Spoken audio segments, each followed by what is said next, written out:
and welcome to another Mixing Light Office Hours. And today I'm joined by the amazing Katie Hinsen. Everyone in our community knows who Katie is, and outside of our community too, because she is a community leader. She has been for years now, a decade now, and she steps up and puts herself forward and helps lead people within our community. And so that's one of the things that makes Katie so amazing. And one of the things she's done is she's helped all of us understand the kind of financial landscape of working post-production professionals. And she has most recently done that through Blue Collar Post, and they did this annual pay survey, salary survey, and it's been going on for a couple of years now. And so, Katie, why don't you just kind of talk real quick about that Yeah. and how you got started with that and where it is today. Yeah, it's been more than a couple of years, Pat. It's been 8 years. Yeah. So in 2016, I actually started the rate survey. I'm sure everybody here, especially if you've ever been working in the US, you probably have participated in some way. It is unfortunately only for the US, but that's because my ability to do anything more than that is, I've got to keep that scope reasonably tight. But also because in other countries, there are other folks doing this work. But I started in 2016 because at that time I was very involved with the Blue Collar Post Collective as one of the founders, in fact. And one of probably the most common thing people asked on various forums for the BCPC was how much to get paid. How much should I get paid? What do you get paid to do X? What is a going rate for a colorist? What is the going rate for my first color job? And the problem with that is that obviously it's a little awkward. People don't want to suddenly be like, well, I'm getting this and I'm getting that. So I thought, well, the most easy way to give people those answers and that transparency and just let this community help the community in this way, it's such an important way, so valuable, was to make it an anonymous survey. So I started in 2016 this anonymous survey where people could put in where they are, who they are, how much experience they have, what they do, what they're working on, and how much they get paid for it. So it was super simple.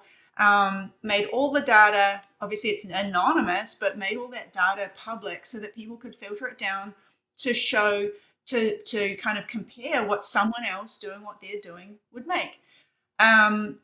Obviously, if I got so much feedback about it being extremely valuable for people, I still do, all the time. People say it's an incredible resource. Sometimes people send it to me. They're like, "Have you seen this? It's amazing." I'm like, "Yeah, it's me." But it's definitely grown significantly. One of the coolest things, other than just the feedback that I get, is that you can because it's on my Google Drive.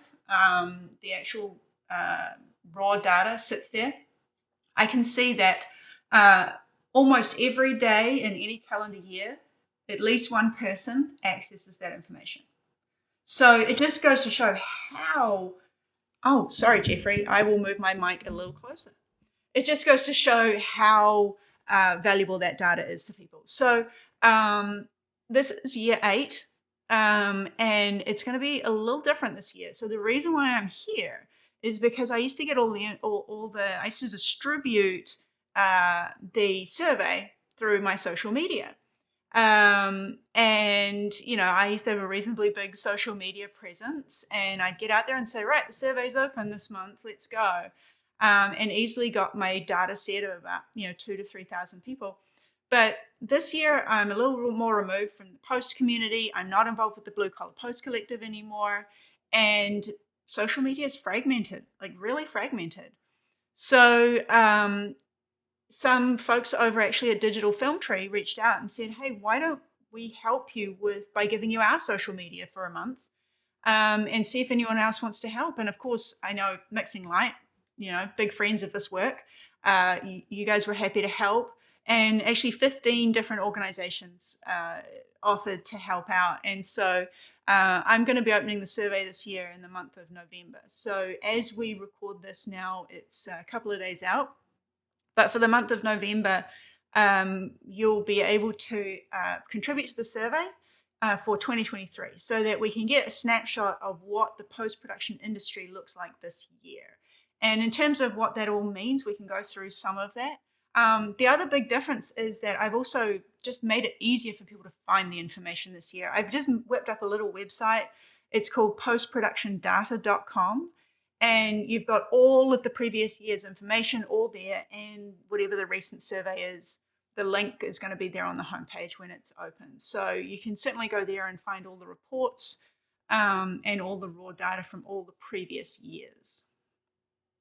Now, do you generate a report after you close it out every year, or do you Yeah. just is it? So Yeah. Okay. I started doing that properly, like formally. So I used to just put information out on social media. Like I just tweet stuff out and let people just discover for themselves. In 2021, I believe, 2021 was the first time, I used to try and get it as much of the information out as widely as possible. And then in 2021, I was actually invited to basically do a paper for SIMD for the HPA Tech Retreat.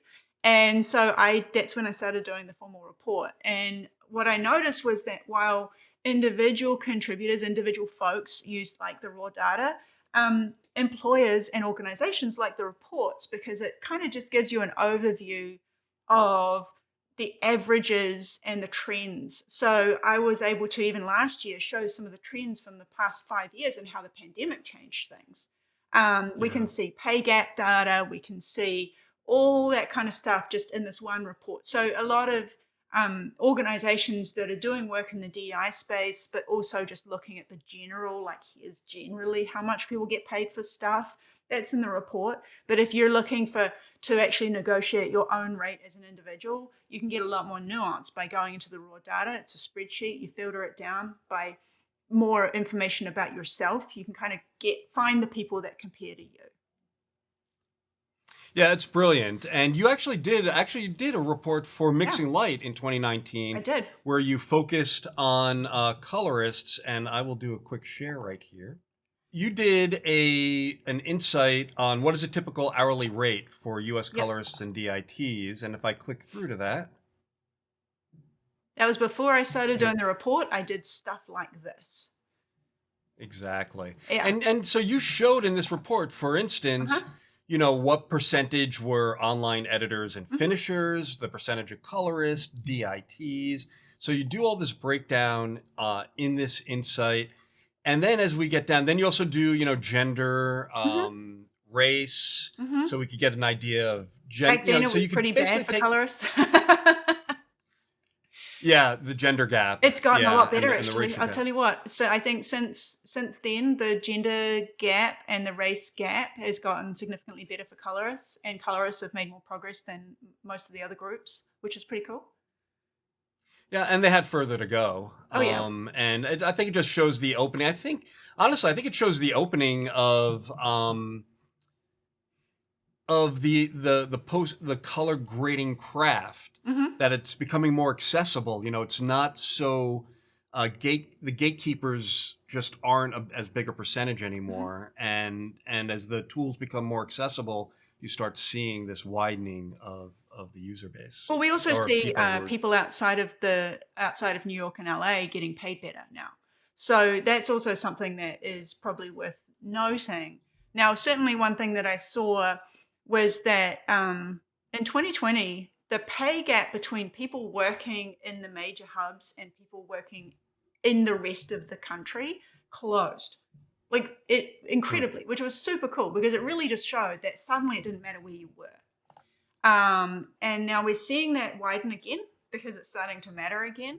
But I think that was something that was really interesting. And color has certainly made gains there.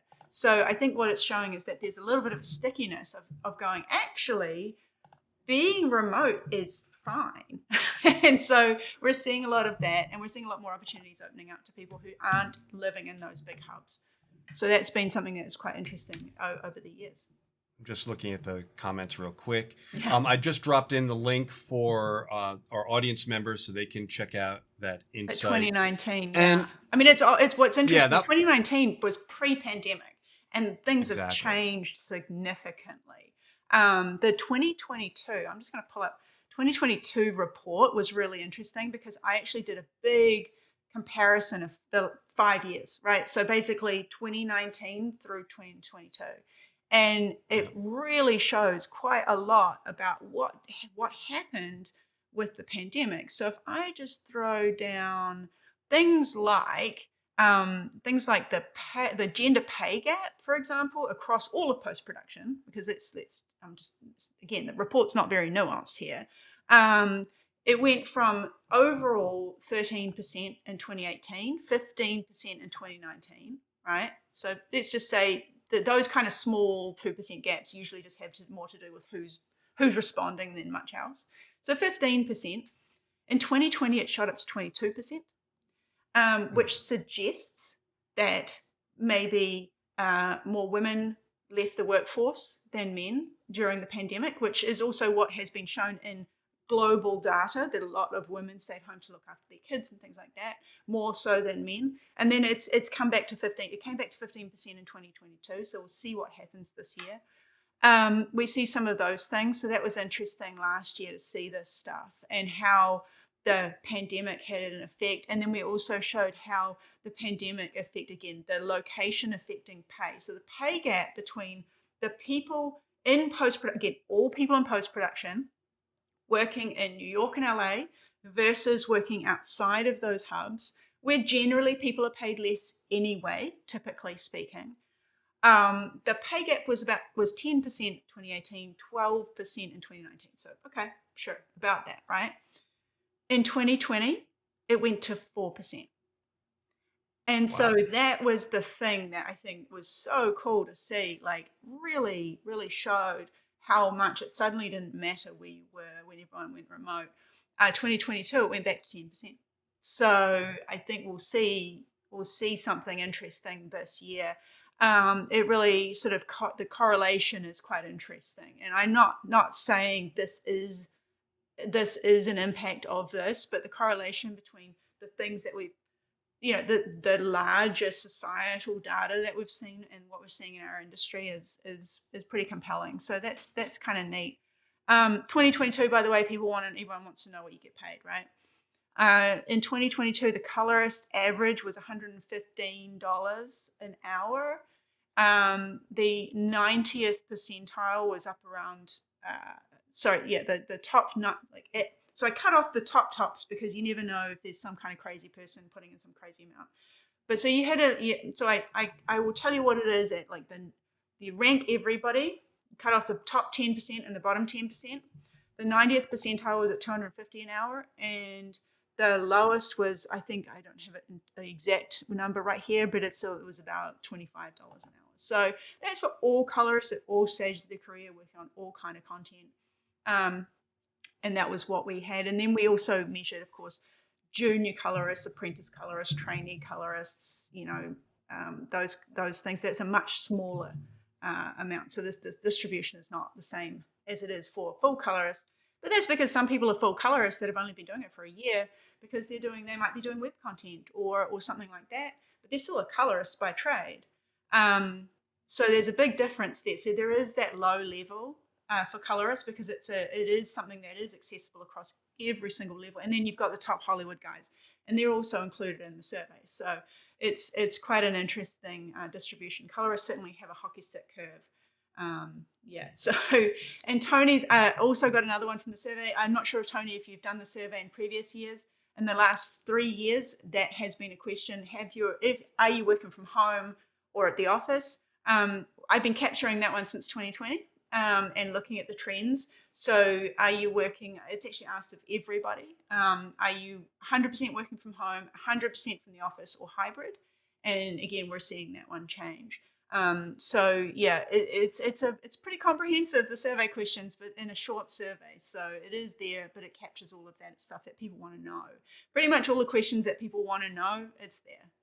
Yeah, and that's kind of the whole point of it, because you can basically take your situation, Hmm. the number of years you've been color grading, Hmm. the so the level of experience you Yeah. have, the type of work you're doing, because And one of the things that's very clear in your survey is the pay differential between those who primarily work, say, in unscripted versus those hmm. working on commercials, Hmm.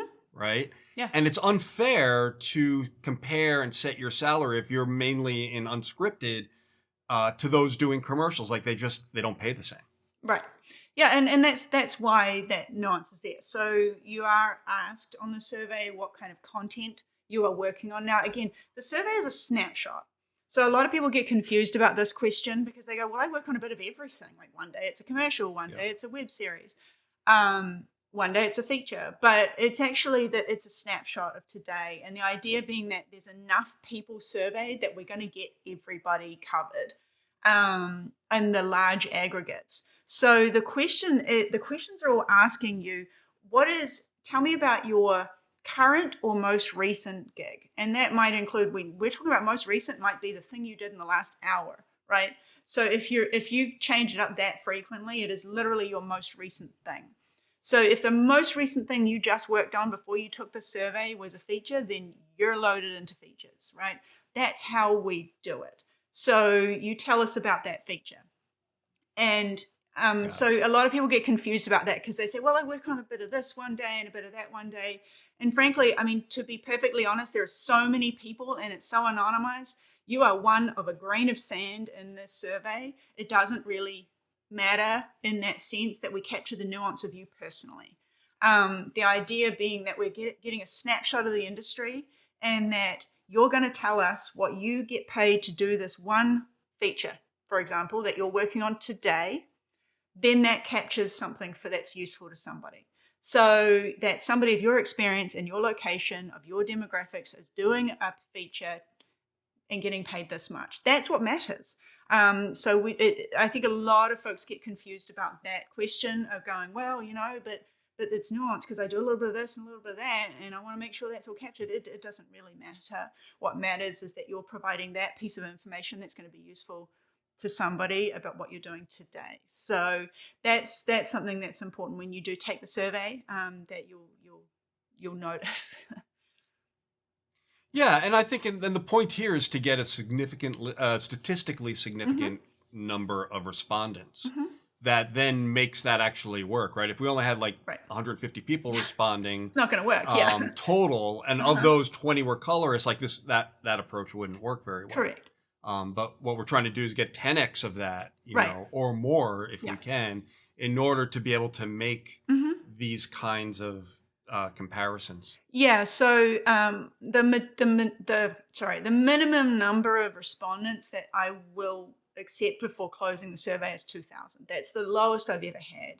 Um, and I tend to aim for 3,000, and I work really hard to make sure that the distribution of those 3,000 people is pretty much relative to what our industry looks like. And I've been in the industry Yeah. for a pretty long time. So coming up to 30 odd years now. So it's going to, so I kind of know what that distribution looks like. And so if we don't have enough colorists, I make sure that we target more colorists going, hey guys, let's go get into the survey. I always say that editors tend to be like the straight white men of the industry. They think it's all about them, but it's not. But they're also good rule followers. They don't like to hear that, but when they're asked to do a survey, they do it. So we don't have any problems getting editors, but it's really important that colorists, online editors, assistant colorists, the technical folks, the color scientists, everybody, the producers, everybody has a crack at it, so that they are all captured and we get that really true, like the data is actually real and realistic. So that's really important. It's got to be meaningful, or else it's entirely useless. So yeah. Yeah, it's brilliant. And Hmm. uh, let's see. And Tony's got lots of Look, suggestions. Tony, No, do you so want to join Tony's us? Do you want clearly to turn on never your done the camera? survey. So Tony, Yeah, I know. do the survey, and you will see that all of the questions that you have are absolutely in the survey. So make sure that you take that survey this year, and you'll see that. Now, Sunny's asking whether it includes other folks in audio. So yes, it includes anyone in post production. So production industry sound mixers. If you're production sound, no. If you're post production sound, yes. So it's anyone in post production. So audio editors, audio re-recording mixers, sound design, Foley, that's all included. If you're in post, it's included. If folks, if folks do submit and they weren't quite sure whether they count, usually I will make that decision. There's an other for what job do you do. And pretty much if it's a gray area, I keep it in because there might be someone else who also feels that that's part of post. It's a gray area, like accountants is a big one. Sometimes post house accountants aren't quite sure whether that's a thing for them. Put it in because there might be someone else. I always say, do you think this would be of value to someone else in post production? If you think someone else at a post house who's an accountant might actually get value from knowing this information, then throw it in there. But I've had people in hair and makeup, for example, that have submitted. I've just that piece of data just gets thrown out. That's not relevant to post-production. So Julie's also asking how much should a colorist be paid as a freelancer versus at a post house. That is captured in the survey. So that is one of the other things that is in there. Are you freelance? Are you staff? And so there's all these different things about how you're employed that's included in the survey. And so that is quite relevant. But the other thing is, if you're wondering, Julie, how much is being paid as a freelancer versus a post house, I actually have some insights on Mixing Light around that as well. So how to work out how much to get paid as a freelancer. There's actually a whole insight into how to calculate that out. And then how to be, and then I also have another one that I haven't done as an insight that I can break down if you're interested in how colorists get paid at that top level in post houses. But Pat, do you want to show folks the insight around how to get paid as a freelance colorist? So the one on control over your getting out of the red, finance fundamentals for creative pros, and I'll share that link in a moment, unless someone else gets to it before me. And this one's great because it's about, well, how do you determine a rate? There are a couple approaches to determining a rate, right? And one way is, what are other people in my city with my level of experience charging? And that's what the survey will give you, that kind of data, or at least a similar type of city. Maybe not in your market, if you're in a small market, but a market similar to you in another state, right? And that will allow you to start making some comparisons and determining if you're in the ballpark for the rate. The question is, can you live off of that rate? Right.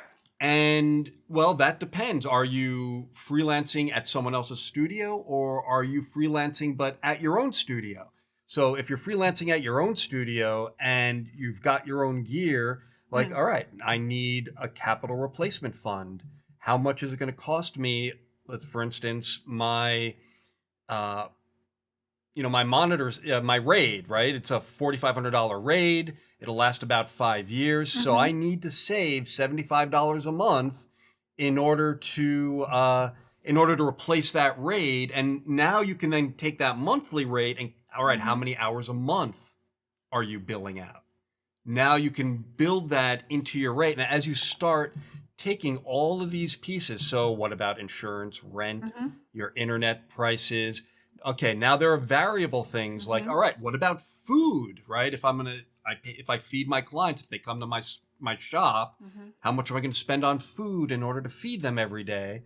And then Katie goes through and gives you the break even.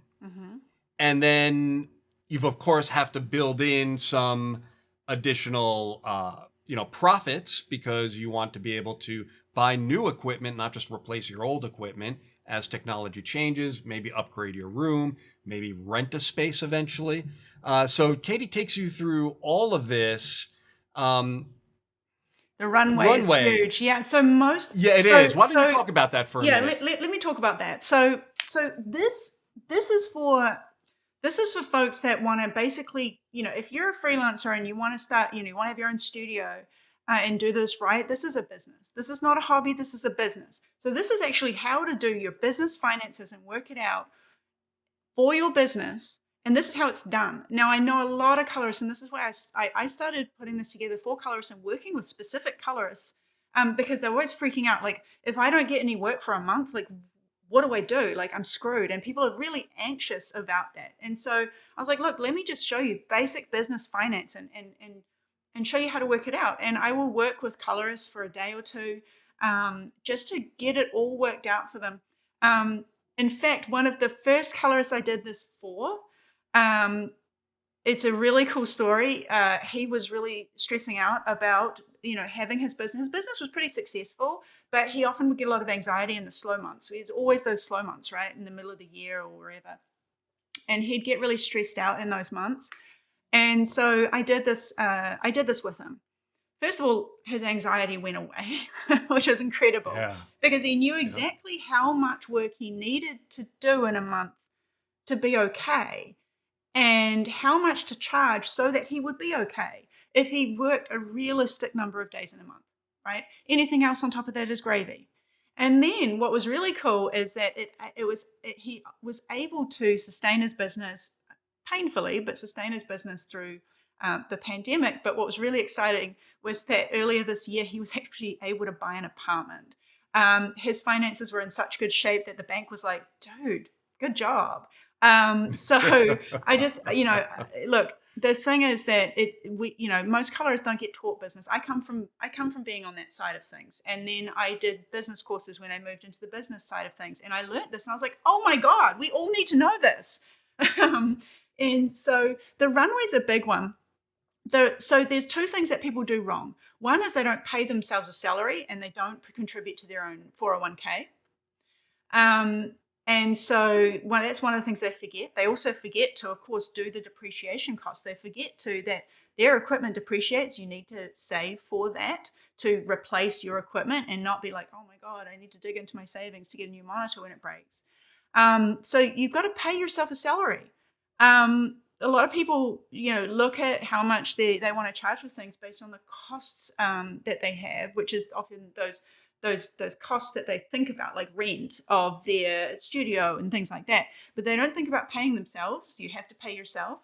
Now, what your runway is it's a term that is used in business, particularly in startups and small businesses. And if you're a small business, if you're a colorist, so you need to know that. Your runway is how long can your business be sustained without billable work? That's what your runway is. Now, I recommend that everybody on their personally, you should have a 3-month runway in your savings, in your life. Because if you lose your job, that gives you, whatever your severance might be or anything like that, you've got 3 months before you start panicking. It's so good to have, just to know that you are okay if you don't get good sales at some point. If something just falls over and it's going to be a rough, if there's a strike, that's what your runway is for. And so, contributing to the runway fund allows you to have a nice long buffer zone. And if you really want to be really comfortable, a year-long runway is a beautiful thing to have. It sounds excessive, but it's not. It's really not. Like, it allows you to take vacations. It allows you to take some time off, maybe take a sabbatical, maybe write a screenplay, whatever it is you want to do. It allows you to have a really rough year and be okay. So those are two things that that a lot of folks forget about, and it's really important that you don't. But generally, there's fixed and variable costs. This is all very complicated sounding, but just work through, find the insight and work through it. It's all there, and there is even a link to a little spreadsheet that helps you. There's also, there we go. And we also have, in some of it, we also have things like there might be different levels of clients. So you might charge commercials a different rate to what you might charge reality shows or something else. You've got your high billing clients and your low billing clients. That's also something that you can have for multiple rates.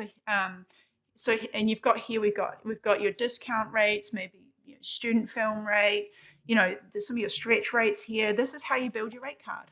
And And what that allows you to do is know that you've got days per month. So you need to work out. So you might do 1 day worth of commercials on average per month. You need to try and get maybe 7 days a month worth of episodic TV in there. And then anything else on top of that's gravy. If you can hit that, you're good if this is what you're trying to work towards. And that actually helps you to understand what you need to target. At what point are you doing good? At what point aren't you? And just in terms of what you need to, how much work you need to do before you start worrying. Otherwise, you're going to worry if you're not working every day of the week. And so if you're able to go, actually, I only need to work. Here you've got, you can actually see it. How many billable days per week you need to work. Don't try and make it 5. Try and be more realistic than that, because you want to make it such that you have a little time to just do stuff that isn't billed. Or it just gives you a little bit of extra, stretch room. So, if you've got something that's, around, if your rate's allowing you to do, work maybe 2 to 3 billable days a week, you're in really good shape, because if you do more than that, you're gravy. If you do less than that, you're not going to panic too much. I mean, you make it realistic, and that's essentially how you set your rate. It's something you play around with. And you kind of work through it, and it will actually really help. You can just keep playing and playing with rates, and you can know kind of what people will pay, and kind of where something might be realistic, and kind of work around that. And some of the folks that I've worked with have said, "Oh my god, I can't put my rates up. Like all my clients will run away." That's generally not happened. So that's generally not been something that anyone that I've worked with has had an issue with. When they put their rates up a little bit, people go, okay, and that's kind of been okay. So yeah, that's how that's how to do that. So Yeah. Now there's a question out there as to project based rather than hourly based. And so what we've been talking about here is figuring out your hourly rate as a freelancer.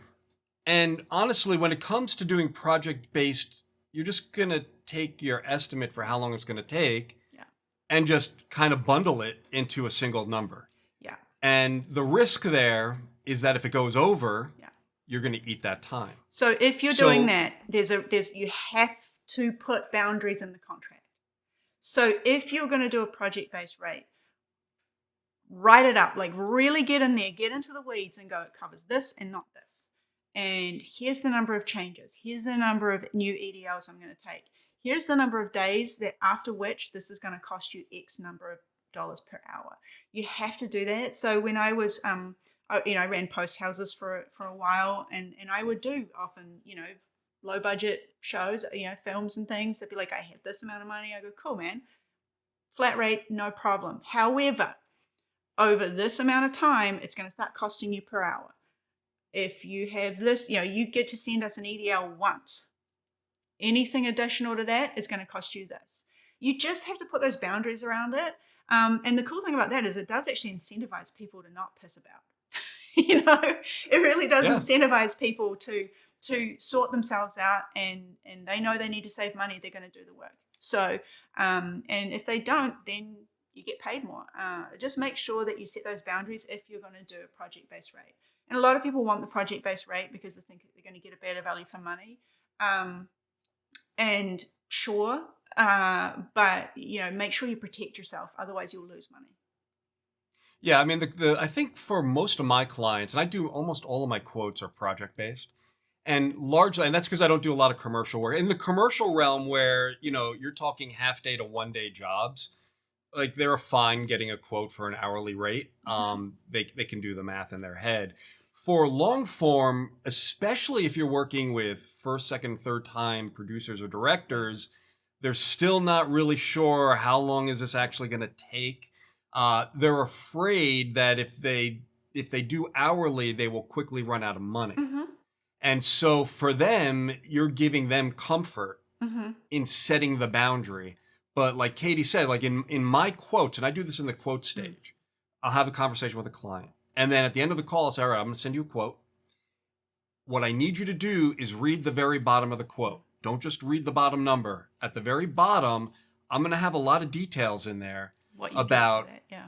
when do we hit overages? What's the cost of overages? Mm-hmm. If I need to come in, if I need to work on a Saturday or Sunday, guess what? There's a $500 opening fee each day. Mm-hmm. So you're going to pay an extra $500 for me to work on Saturday, and you Mm-hmm. want to work on Sunday too? Another $500. Thank you very much. And so you go through there and you hit all of this stuff, including what are your deliverables, right? I'm rendering out a ProRes 444 with handles, or I'm just rendering out a flat file. You're going to get just one single file. Is this a flat file workflow? Is this a handles workflow, or rendering out every Mm-hmm. shot individually with handles, or not?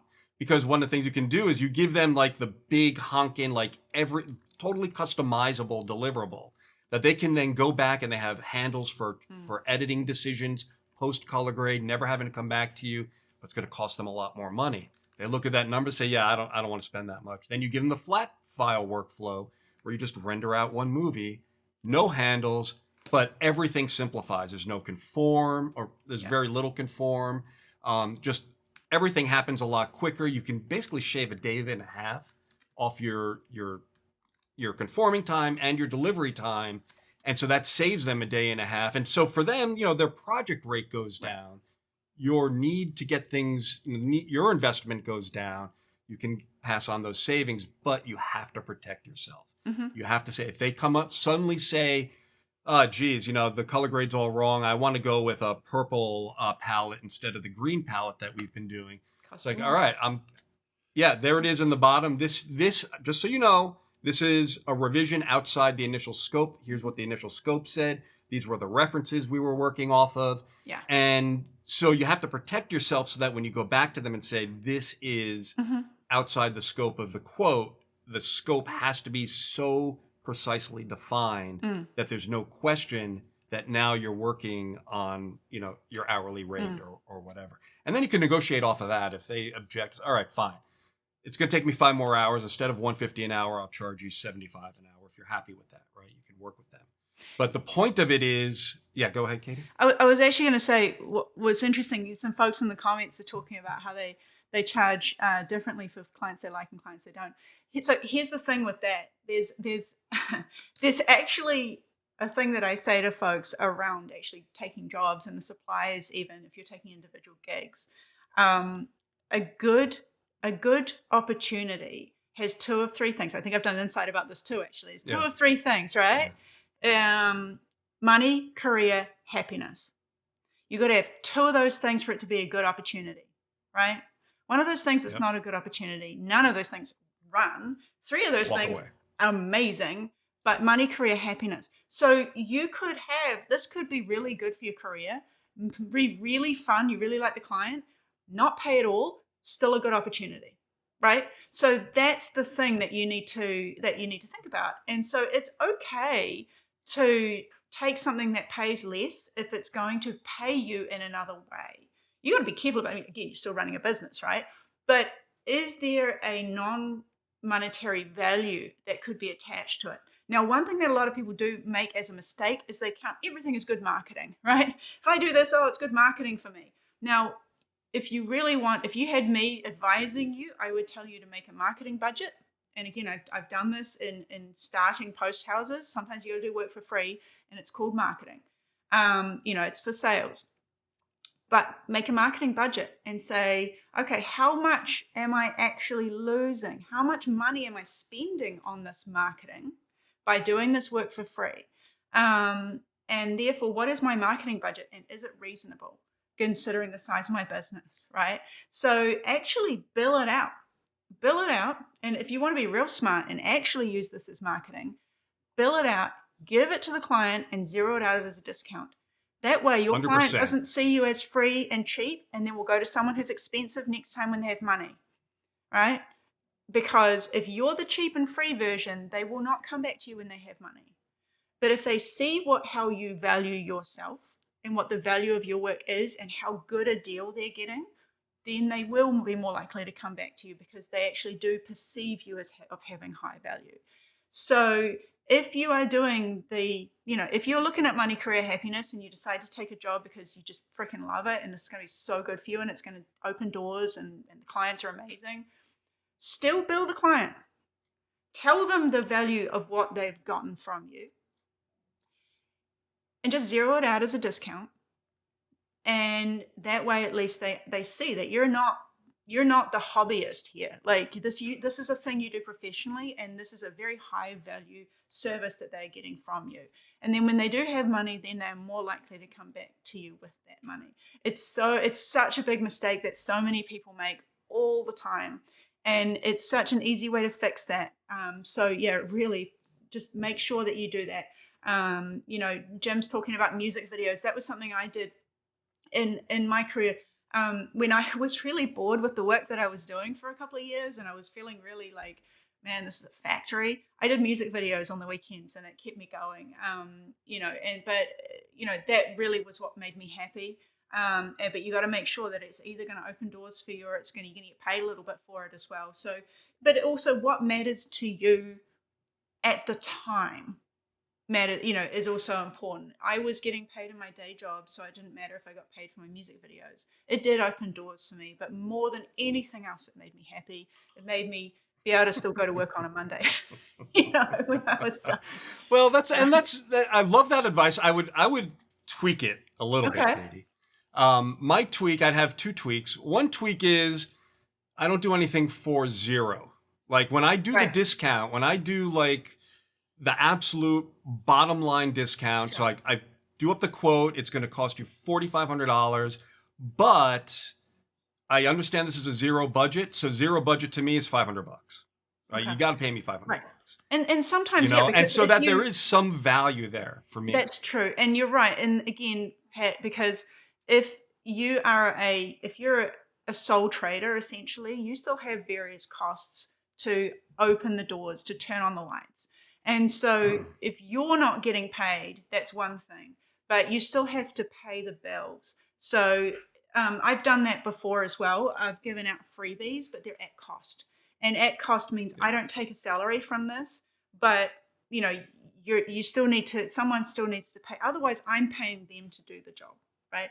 And a lot of And you people could you forget could that. modify your Excel spreadsheet. You could take Katie's Excel Uh-huh. spreadsheet and then figure out, all right, what's my best friend asks me to do a job, but I still have to cover, that time that because there's a notion in economics of opportunity cost. Sure. So it costs me something to take this low paying job Hmm.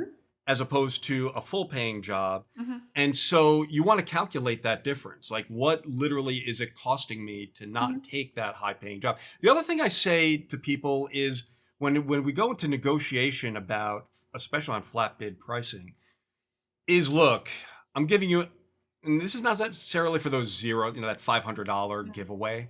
But when I'm negotiating down, I always have in my brain, what is the number below which I won't be happy if if I have to turn away a full paying job? Sure. Like, what's that number? And I always have a clear idea in my head as to what that number is, so that when that call comes in, I can turn it away and still show up to that low paying Mm. gig and have a smile on my face Mm. and not be pissed at the client. And they don't even know that I'm pissed at them. They don't know why I'm pissed. They just know I'm kind of in a sour kind of, spicy mood. And what I tell clients when I'm negotiating is, look, this is the number this is my bottom number. This is the number for me to still show up happy. Mm. And I don't want to work for you in a bad mood because of pricing.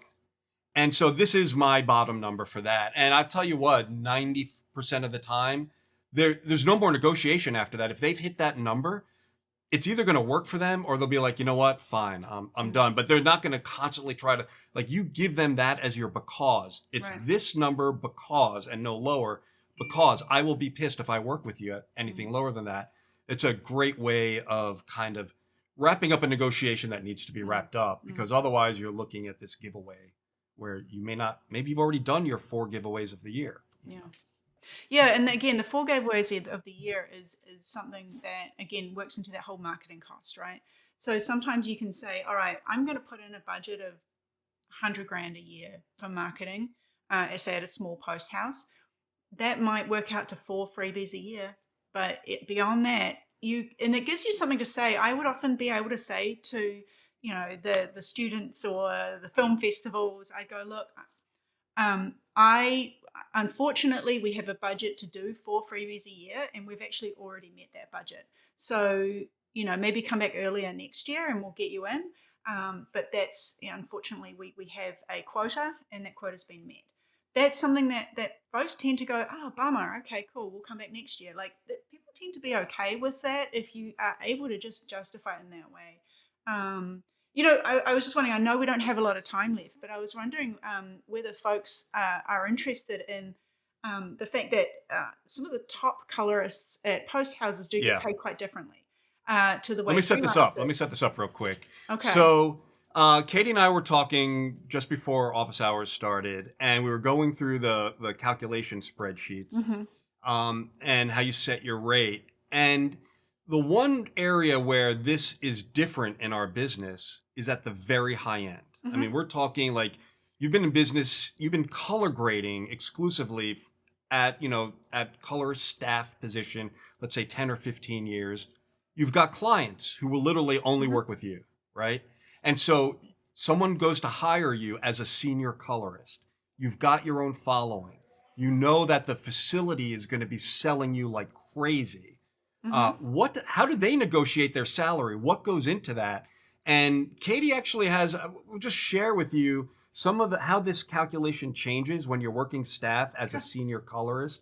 So Katie, All go ahead and right. share your screen. All right. So I have this little spreadsheet here um, that gives you the insight into how it all works. So this is a spreadsheet that the people at the post houses doing the hiring will have something look like this. But when I'm working with individual top colorists and who are, kind of talking about like what should they get paid and what kind of negotiations look good, I often just share them a copy of this and they can play around with themselves. Now, it's quite complicated, as you can see. There's a lot that goes into it. And so essentially what it looks like is you might have heard of a thing called what's your number? Do you have a number? Now, colorists at the top level have a number. Because remember, at these houses, the colorist is the commodity that is being sold, right? Now, the value of that commodity is, I often say to folks, at a point, you're not a person, you're a walking check. And you're a walking check to that post house for $6 million a year, for example, or in this case, $1.5 million a year. You're a walking check to them, right? Now, this is how this actually works. So, if your number is your billing, that's this top line here is your number. So if you come in and you say, have I have pretty steady every year around about billing of $1.5 million. So you can guess that number. Usually, it's not usually an exact number that the colorist knows. But let's just say this is a bottom of the top tier of colorists. You might be at 1.5 million. So 1.5 million is like, Katie, sorry, yes? will post houses outside of the senior colorist who's negotiating a scale like these things, the senior colorist, I imagine they'd have to get yearly reports on to true They up the do. numbers and make sure they're getting. But They do. below the senior colorist level, do No, those types of post houses share your annual billings with your not kind of mid generally, but tier? you can make a pretty good guess. Okay. And that's really what it comes down to. Honestly, when colorists tell me their number, I don't know. I don't have any verification anyway. So, but I can pretty much guess. I can look at a colorist and kind of look at their credits and go, oh yeah, you're about a two. You're about a 2 million, whatever. And So certainly you can, I mean, everyone knows what the rate card is in the post sure, house, right? Like everyone knows, like, all right, rate card's $400 an hour. right, And you can certainly keep track of the hours you work every week and every sure. month, and then calculate this out just from that, Well, it tends maybe a to little be bit of a actually discount. even. It's not even that. You don't even have to be that accurate. It's really like if you've got an episodic, it's sort of a decent budget Yeah, episodic, then you might be billing a mil, and then you might add in a couple of features, and you're kind of maybe and that's really what it comes down to. It's really like a got couple it. of like indies and an episodic, a high end episodic, and a couple of indies, you might be 1.5. Right. So if that's kind of how that works. And it's really kind of a guessing game because what's important is what happens here. So your base salary now, this is a base salary here that you can kind of maybe put in. I know of a lot of high billing top colorists might have a very low base salary. I've known of a bunch of like, commercials colorists whose salaries are like 100K on the base because they have high percentages. Their commissions are high. So they might have a commission, they might have a base more like 100K, but they might have like a 35% right here. So that's the difference. So what you have is then that what's interesting is the hurdle. So the hurdle is the number. So they negotiate their base salary and their hurdle and their commission. So and then how they deal with the commission is a little bit nuanced as well. But these are the basic structures. So you've got your base salary, your hurdle, and your commission. The hurdle is how much billing comes in before you start getting commission. So now this would be ridiculous if you had a $500,000 hurdle. What you generally want to get if you really want to negotiate tight and it really works well for the colorist is that of course they have to pay the salary back before they start getting commission, but you might want to add on that as well. So you might want to really bet on yourself and say, let's make the hurdle double my salary. You do that. Now what we've got here is a high commission, low salary, a low hurdle for that high commission, because once you hit $200,000 of billing, you're paying 35% to that colorist. Now, what you get here is your base compensation. This is what you end up just taking home if this is the deal that you get and you bill 1.5 million in that year. If you make your number. Now the margin is why I show the margin is that this is what the post house is looking at. They actually want their margin. This margin is very, very high. This is a really good deal for the post house, right? There's 37%. But you really, really want that margin to be about 27% is a good margin, right? So if I put that salary up and make it 200,000, and the commission is again 35. That hurdle is pretty low here. Actually, I might be going the other way around with the margin. Sorry, not enough coffee. We want our margin to be about 27%. So we throw that down there. There we go. So our margin this is looking a little bit more realistic. So your additional commission on top of your salary is 130, then you get 330, 22% commission. Again, it's still not something that we necessarily want. But anyway, I know we're coming to the end of it. We've got a hurdle, a salary, and a commission percent. And then sometimes if you're really good and you're someone that is of high value, you can also, there's a difference between their sales, additional commission for DPs that come in just because of you. You've done your own sales to that, so as opposed to the sales folks doing the sales, right? So if someone comes in because they've walked in the door and gone, I want to work with Katie Hinsen, here's my money, then that's your own sales. You get an additional commission on top of that, and that might be 5% on top of the 10% here. And then you might also negotiate that if someone comes in just because of you, you're also going to get an additional 10% on the other services that come into the company because of you. So that's your sales commission. So that's why it's so important that colorists make these deals with DPs, even if they work at post houses and have whole marketing teams behind them, because they get more money if they do their own sales. So that's why they work those. Relationships real hard. But that's essentially the way that you get paid as a top colorist at a post house. It's a lot. There's sort of a lot going into it. It's a quite a long process of negotiation, and it's really something that a lot of people kind of look at for many, many months in the year. It's brilliant. I really want to thank you, Katie, for sharing that with us. I mean, I've always known that these types of deals were done. I haven't worked at a post house in 25 years, right? Yeah. So, but even back then, even in the 90s, you always typically you'd have a whole staff of editors. Back then mostly editors were the top earning guys if you didn't have a telecine. And you always knew like the top one or two guys were getting a piece of their total sales. Most of the rest of the staff positions were just straight salary, and you were negotiating your straight salary. Do you have a sense? Can you share with us a sense of if you're working at a post house with a large number of colorists, and you've got senior colorists, and then you've got Hmm. colorists, and maybe even dailies colors, what percentage of them might be working off of this kind of structure Well, where they're getting a piece? Your dailies colorists won't. Okay. It's pretty much your senior colorists. It's once you've got that billing, once you've got a number that is means that you are of value, that you have a billing number that you can actually come in and go, hey man, I'm a walking check for $1 million. I'm a walking check for $5, $10 million for you. If you're a walking check for 500 grand, eh, big post house is probably going to go, oh But man, that that's does coffee mean, money. final thought, but that does mean that if you walk and go to the competition down the street, that's the money that's going to follow you. That's what Correct. it's not necessarily that it's money purely generated by their sales But team they will and their say that they sales. will argue that some of that, so some of that is no, this is that your billing, your total billing doesn't matter who generated it. So Okay. your total billing is, and your commission, that's your percent of the room. It's often called your percent of the room, your take of the room. It doesn't matter what the job is and how it came to you.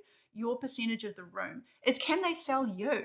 Can they sell you? So if it's $1.5 million, chances are they're selling you for a large proportion of that. When I put down the additional commission for a $1.5 million for $1.5 million colorist, your actual stuff that is coming in just because of you is probably about 50K. You know, Yeah. the rest of Yeah. it is sales. It is because you work at this place. It is because of the sales and marketing team. So that's why there's a difference between the take of the room and the take that of the stuff that you've brought in specifically. And but again, part of that, that's all part of the negotiation. You've got to convince them that these clients will follow you. You've got to convince them that no, it's because of my beautiful charisma and my great skills that these people come, not because I'm at company three. You know, What- and that's really the part that's part of the negotiation, and that's why the hurdle is a certain point. The hurdle is, let's bet on that. Let's see how easy you are to sell, Yeah. and let's And get return business. I mean, because I remember when I worked at right. the post house, you'd have clients and they'd work with an editor Uh-huh. and they'd call up the next day and say, "Yeah, don't book me with him again." Right? Right. And so, you know, the post house is going to sit up and take notice of that. And so Mhm. part of it is, can we get people to come back and work with this person again, Sure. or even have people call up and request to work with you Right. again? Right. I And want the that's what we're person who looking for. did. We want to know if we sell you. Mhm.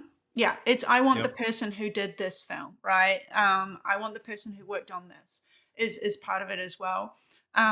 So there's lots of things that go into it, and the hurdle is really key to saying this is my billing, but this might have been my billing when I worked at this post house. Now I know that I can guarantee my billing. I'm going to bet on myself that my billing is going to be over this amount, and that's when you start paying me commission. So that's kind of how that all works. There's a lot of betting on yourself. It changes.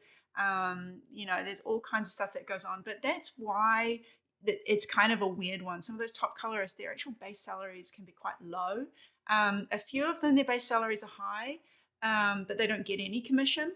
But the majority of them want to bet on themselves and have a low base salary because they know that commission's worth it, that they're going to get it. They're going to get big money, and a piece of that's going to go to them. So it's really how that all works is quite complex. And basically, you've got your colorists and your salespeople are the people that get those commissions. So Yeah. yeah, Yeah, and I think we're about out of time. yeah, Non-compete clauses, is that a thing? it is. Yep. And is it enforceable? Have you seen them enforced? It depends. There's a lot of legal nuance around that. So there are things that they can. So yeah. So what is being asked here by Tony about non-compete is yes. Oh, you're Sorry. right there, Pat. So it is a thing, Yeah, I'm and here. there are rules around how that works. There is a stand down clause. So you can't take a client for X amount of time. Usually, there often will be a stand down clause of a certain number of months, but they cannot stop you from going to work at another facility. What they can stop you from doing is soliciting clients If they have already booked, so if they've already booked to work at ABC Post with you, and then you go work at XYZ Post, then generally speaking, they can't go and pull their business and go to XYZ Post within a certain period of time. And it's all in the legal, so that there is a lot of legal around that. What they cannot do is restraint of trade. They can't stop you going and going from one job to another. They cannot do a stand down period legally as a restraint of trade, but they can do a stand down period on you taking the same clients with you. So, or taking your assistant, for example, that's another thing. Now, your assistant can leave of their own accord within a certain period time, but if you, and I've seen this happen, right? So someone leaves and then their whole team decides to leave and go to the same shop, then that is legally enforceable as illegal. That could be a breach of contract if it is kind of obvious that you've suggested they all come. And if there's any evidence around that, which often there doesn't need to be a lot of evidence around that for it to be enforceable in court, because you generally have that stand down period of non-compete. You can't steal clients and you can't steal colleagues within a period that will be in your contract. So it might be 3 months, it might be 6 months, it might be a year. And again, it's all negotiable. You got to negotiate every single word in your contract. Never just take the contract and sign it if you're doing a job, because things like that are negotiable. And I've often negotiated things like, hey, look, I want my stand down period to be this, and I want, this is what I want from my non-compete clause. You can negotiate that stuff. So it's really it's really important to negotiate everything. Negotiate your hours. Negotiate your hours in a week. I have a thing that I have often recommended people negotiate. I used to do it for myself. I used to call it my oh my God, I'm forgetting words now. But I used to essentially, it was to protect myself from being kind of overworked for no apparent reason. I would put a clause in, and it can be quite hard to do in America because there's exempt and non-exempt workers. But I have gotten it done, which is that if I work more than X number of hours in a 2-week period or within a month, I get paid a bonus or overtime. So what it does, and I often would do it in the 2-week period, it's a good one to do. If they have to make you work a weekend, or if they have to make you work overtime, they don't necessarily have to pay you for that overtime as long as they give you time off within a 2-week period to make up for it.